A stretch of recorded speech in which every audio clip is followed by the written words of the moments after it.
DNA में आज खबरों के विश्लेषण की शुरुआत पाकिस्तान की उस धमकी से करनी जरूरी है जिसमें दिल्ली को 5 मिनट में भस्म करने की बात कही गई है। परमाणु बम बनाने के लिए वैसे तो आधुनिक तकनीक और शुद्ध इरादे की जरूरत होती है, लेकिन कई बार सिर्फ चोरी करके भी परमाणु बम तैयार किए जा सकते हैं। पाकिस्तान भी कॉपी एंड पेस्ट वाली तकनीक से एक परमाणु संपन्न राष्ट्र बन चुका है। पाकिस्तान के परमाणु कार्यक्रम के जनक कहे जाने वाले वैज्ञानिक अब्दुल कदीर खान ने धमकी दी है कि पाकिस्तान चाहे तो 5 मिनट में भारत की राजधानी दिल्ली पर परमाणु हमला कर सकता है। अब्दुल कदीर खान सच कह रहे हैं, क्योंकि कोई भी परमाणु संपन्न देश दुश्मन देश पर मिनटों में हमला कर सकता है, ये बात सही है। लेकिन यहां पाकिस्तान को यह याद दिलाना जरूरी है कि पाकिस्तान का पूरा परमाणु कार्यक्रम चोरी की तकनीक पर आधारित है और चोर बाजार से हासिल की गई चीजों की कोई गारंटी नहीं होती। अब्दुल कदीर खान खुद को पाकिस्तान का महान परमाणु वैज्ञानिक साबित करने की कोशिश करते हैं, लेकिन सच यह है कि कदीर खान ने पूरी दुनिया से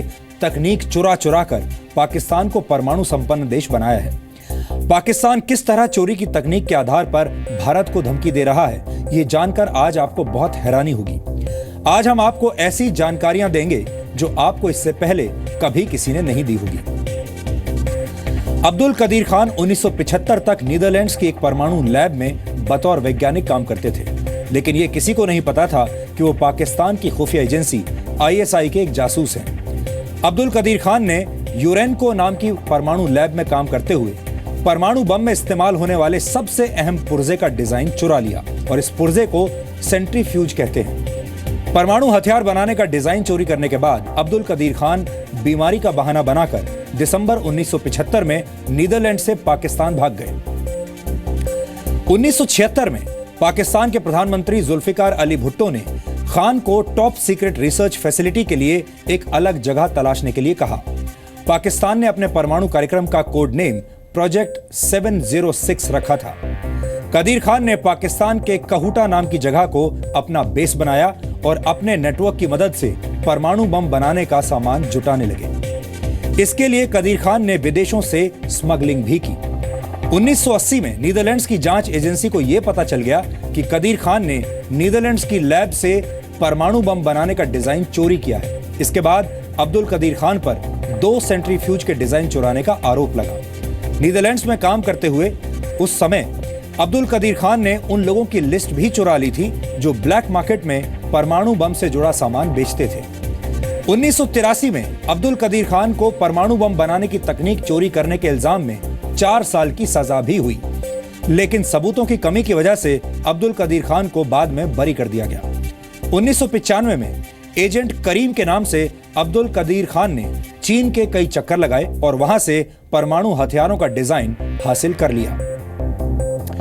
यह वो डिजाइन था जिसे चीन पहले ही टेस्ट कर चुका था, यानी अब्दुल कदीर खान लगातार यहां वहां से चोरी करके परमाणु बम बनाने की कोशिश कर रहे थे। और मई 1998 में भारत के परमाणु परीक्षण के ठीक 10 दिन के बाद पाकिस्तान ने भी चोरी के सामान को इकट्ठा करके बनाए गए परमाणु बम का परीक्षण कर लिया।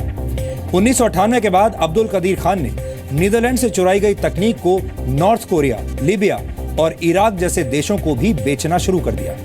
आपको बता दें कि उस वक्त इन तीनों देशों में तानाशाही थी और इन देशों के तानाशाह किसी भी कीमत पर परमाणु बम बनाने की तकनीक हासिल करना चाहते थे और ऐसी तकनीक उन्हें पाकिस्तान के अलावा और कोई नहीं दे सकता था। अब्दुल कदीर खान इस काम में इन देशों की भरपूर मदद कर रहे थे, यानी खुद को परमाणु वैज्ञानिक बताने वाले अब्दुल कदीर खान पूरी दुनिया में परमाणु तकनीक की कालाबाजारी कर रहे थे और आज इस कालाबाजारी की वजह से ही नॉर्थ कोरिया जैसे देश पूरी दुनिया के लिए एक बहुत बड़ी समस्या बन चुके हैं। वैसे चोरी का सामान ज्यादा दिन तक नहीं चलता और उसकी कोई गारंटी भी नहीं होती, फिर भी पाकिस्तान दुनिया में परमाणु बमों का थोक विक्रेता बन चुका है और वो अपने परमाणु बम दिखाकर भारत पर दबाव बनाने की कोशिश करता है।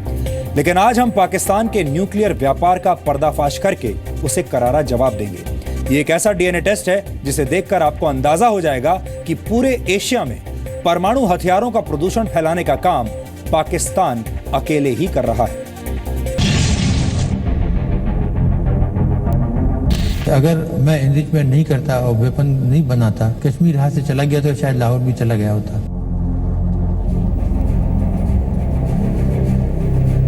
ये बच्चों के खेलने की चीज नहीं।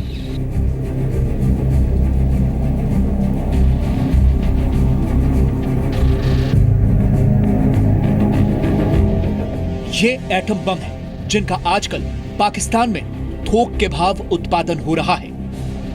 यह है पाकिस्तान के परमाणु कार्यक्रम के जनक कहे जाने वाले वैज्ञानिक डॉक्टर अब्दुल कदीर खान, जिनको लगता है कि वो भारत की राजधानी दिल्ली को 5 मिनट में परमाणु बम से उड़ा सकते हैं। रावलपिंडी के पास कहूटा से भारत की राजधानी दिल्ली को 5 मिनट में निशाने पर लिया जा सकता है। पाकिस्तान 1984 में ही न्यूक्लियर टेस्ट कर सकता था, लेकिन तत्कालीन राष्ट्रपति जनरल जियाउल हक ने इजाजत नहीं दी।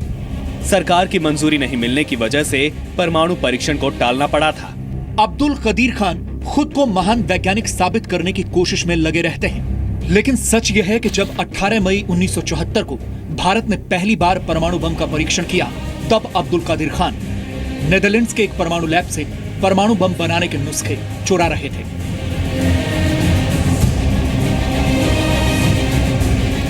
दरअसल अब्दुल कदीर खान वैज्ञानिक का चोला पहनकर पाकिस्तान की खुफिया एजेंसी ISI के लिए जासूसी का काम कर रहे थे, जिसका मकसद था नेदरलैंड्स की यूरेनको लैब से सेंट्रीफ्यूज बनाने का तरीका चुराना।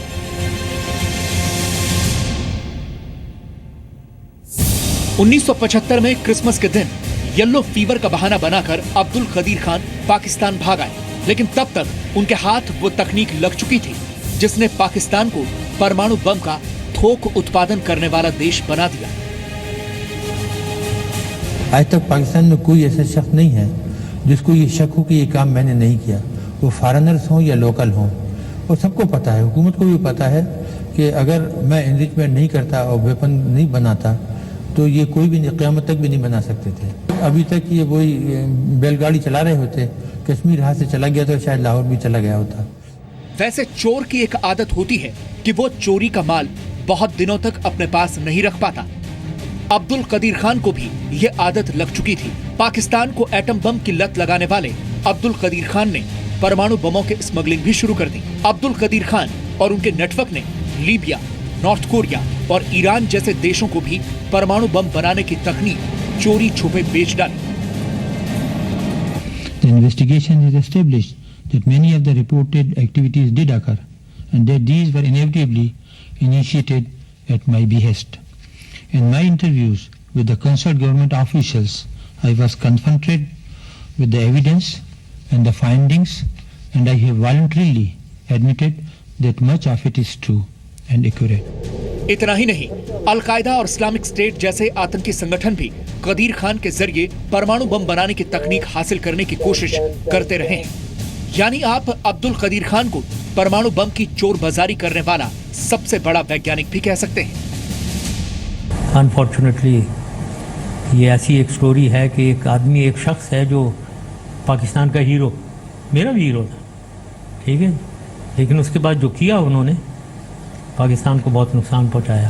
अब वो टीवी पे 1000 किताब लिखकर मुझे ब्लेम कर रहे हैं, ये वो, ये छोड़े, अभी इसके ऊपर क्या बात करे आदमी। बहुत नुकसान पहुंचाया इन्होंने, यही मैं कह सकता हूँ। और सबसे ज़्यादा एम्बैरेसिंग मोमेंट अगर मेरे पास था वो यही था कि मैं कह रहा हूँ कि हमारी कोई नहीं प्रोलिफरेशन, हमने कंट्रोल में किया हुआ है ये वो, और सामने अगर आदमी कोई तस्वीरें दे दे और सिग्नेचर्स वाले की ये देखो क्या हो रहा है, तो आदमी को, मैं तो 2-3 मिनट तो मैं उन तस्वीरों को देख रहा था। असल में मैं सोच रहा था, मुझे थोड़ा बहुत पसीना भी आ रहा था कि मैं इसको, अभी मैंने जवाब क्या देना है, मैं ये सोच रहा था, ऐसी तस्वीरों को देख रहा था। क्या करे आदमी, सारा प्रूफ उसने सामने रख दिया आपके। अब्दुल कदीर खान ने पहले नेदरलैंड्स की लैब से परमाणु बम बनाने की तकनीक चुराई और फिर उसे ऐसे देशों को बेचना शुरू कर दिया जहां तानाशाह पूरी दुनिया को तबाह करने का ख्वाब देखते रहे हैं। 2016년 1월 6일 10시 주체조선의 첫 수소탄 시험이 성공적으로 진행되었다। अब्दुल कदीर खान का दावा है कि पाकिस्तान रावलपिंडी के कहूटा से परमाणु मिसाइल छोड़कर महज 5 मिनट में दिल्ली को निशाना बना सकता है। ये सही है कि पाकिस्तान ऐसा कर सकता है। परमाणु बमों के साथ साथ जिम्मेदारी का एहसास आना भी जरूरी है, लेकिन पाकिस्तान का जिम्मेदारियों से कोई जमीनी रिश्ता नहीं रहा है। जहां तक उनकी 5 मिनट का वक्तव्य है, उनको ये भी सोचना चाहिए कि उस 5 मिनट के बाद हिंदुस्तान क्या कर सकता है, शायद उन्होंने इसके बारे में नहीं सोचा है। और वो क्योंकि वो न्यूक्लियर साइंटिस्ट हैं, उनको भी इस बात का पूरा इल्म होगा कि 5 मिनट के बाद हिंदुस्तान जो करेगा उसके बाद पता नहीं कौन कौन लोग होंगे इस स्टेटमेंट का जो उन्होंने कहा है, इतनी इररिस्पॉन्सिबल स्टेटमेंट का असर देखने के लिए। बॉम्ब जो है एक खिलौना नहीं है, और ये जो है न्यूक्लियर बॉम्ब डिटरेंट के लिए इस्तेमाल किया जाता है, ना कि कोई इस तरह से पहले अटैक करता है। और इंडिया ने भी यही कहा है कि फर्स्ट यूज न्यूक्लियर बॉम्ब का हम नहीं करेंगे और कोई भी कंट्री नहीं करेंगे। तो ये जो है इनके बहुत बड़े बोल हैं, एंड आई थिंक वो अपने को इस्टेब्लिश करना चाहते हैं पाकिस्तान के अंदर दोबारा, इसी तरह से ये हरकत कर रहे हैं। एटम बम को बच्चों के खेलने की चीज समझने वाला पाकिस्तान ये भूल जाता है कि भारत की जमीन पर गिरी परमाणु बम की एक एक चिंगारी भी बदले में पाकिस्तान को राख में बदल सकती है। पाकिस्तान ये सोचता है कि उसमें ये विल पावर है कि वो कहेगा कि अगर हमारे को हम सेल्फ डिस्ट्रक्शन मोड में है, हम तो हैं ही फिदाइन, तो हमारा पूरा देश फिदाइन हो जाएगा, हम तो न्यूक्लियर वार के लिए तैयार हैं। अगर इंडिया कन्वेंशनल वार या इससे बाहर की हमारे को रिटेलिएट करता है, अगर हिंदुस्तान ये मन बना ले कि ये भी एक ब्लफ है, पाकिस्तान किसी भी न्यूक्लियर वॉर में के बाद पाकिस्तान राष्ट्र नहीं रहेगा, भारत फिर भी रहेगा। अगर कुछ नुकसान हुआ भी तो जितने बचेंगे वो फिर भी इतने काफी होंगे कि दुनिया के ऊपर में अपनी उसको ले जा सकते हैं। पाकिस्तान के प्रधानमंत्री नवाज शरीफ इन दिनों लंदन में अपने दिल की बीमारी का इलाज करा रहे हैं, जबकि पाकिस्तान के एटमी फितूर ने पूरी दुनिया के दिल की धड़कनें बढ़ा रखी हैं। अब्दुल कदीर खान उन्होंने बयान दिया है, we do not discuss here operation.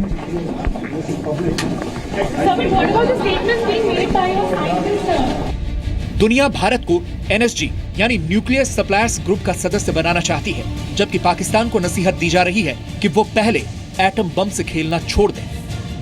Does the State Department confident that it has already generated a consensus in NSG in favor of India? Say is that during his visit to India in 2015, President Obama did affirm the U.S. view that India meets missile technology control regime requirements and is ready for membership. But it's a consensus body, so we'll wait and see how the vote goes. This is not about an arms race, and it's not about nuclear weapons. This is about peaceful civil use of nuclear energy, and so we would certainly hope that Pakistan understands that. North Korea जैसे देशों के हाथ लगे परमाणु हथियारों की चिंता पूरी दुनिया को सताती है, लेकिन हकीकत यह है कि पाकिस्तान पूरी दुनिया में सबसे तेजी से परमाणु बमों का उत्पादन कर रहा है। आपकी सोच में भी जो बात आएगी, उस सोच को मारने में दिल्ली सक्षम है और भारत सक्षम। इसलिए पाकिस्तान को हैसियत में रहकर ही बयानबाजी करनी चाहिए, उनके नेताओं को भी और उनके साइंटिस्ट को भी। साउथ एशिया में इस समय पाकिस्तान आतंकी गुटों के सरगना के रूप में उभरा है। डॉक्टर खान की स्वीकृति के बाद विश्व समुदाय पर दबाव डाल करके उसके परमाणु अस्त्रों को नष्ट करने की कोई योजना समूचे विश्व को बनानी चाहिए। जिन्होंने अपना उसकी पूरी जानकारी दूसरे देशों को बगैर अपने देश के परमिशन के दी थी, तो कादिर खान पर एक तरह से देशद्रोह का मुकदमा पाकिस्तान सरकार ने चलाया था, और हम समझते हैं कि ऐसे लोगों पर पाकिस्तान सरकार को विचार करना चाहिए। पाकिस्तान चोरी चोरी परमाणु बम रखने वाला देश तो बन गया, लेकिन आज उसका परमाणु पागलपन दुनिया देख रही है। और अगर पाकिस्तान के परमाणु कारोबार पर रोक नहीं लगाई गई तो फिर वो दिन दूर नहीं जब पाकिस्तान में बैठे अब्दुल कदीर खान जैसे लोग खुलेआम परमाणु बमों की सेल लगाएंगे और दुनिया के खतरनाक देशों को चोरी का माल सस्ते में बेचकर पूरी दुनिया को संकट में डाल देंगे। ब्यूरो रिपोर्ट, जी मीडिया।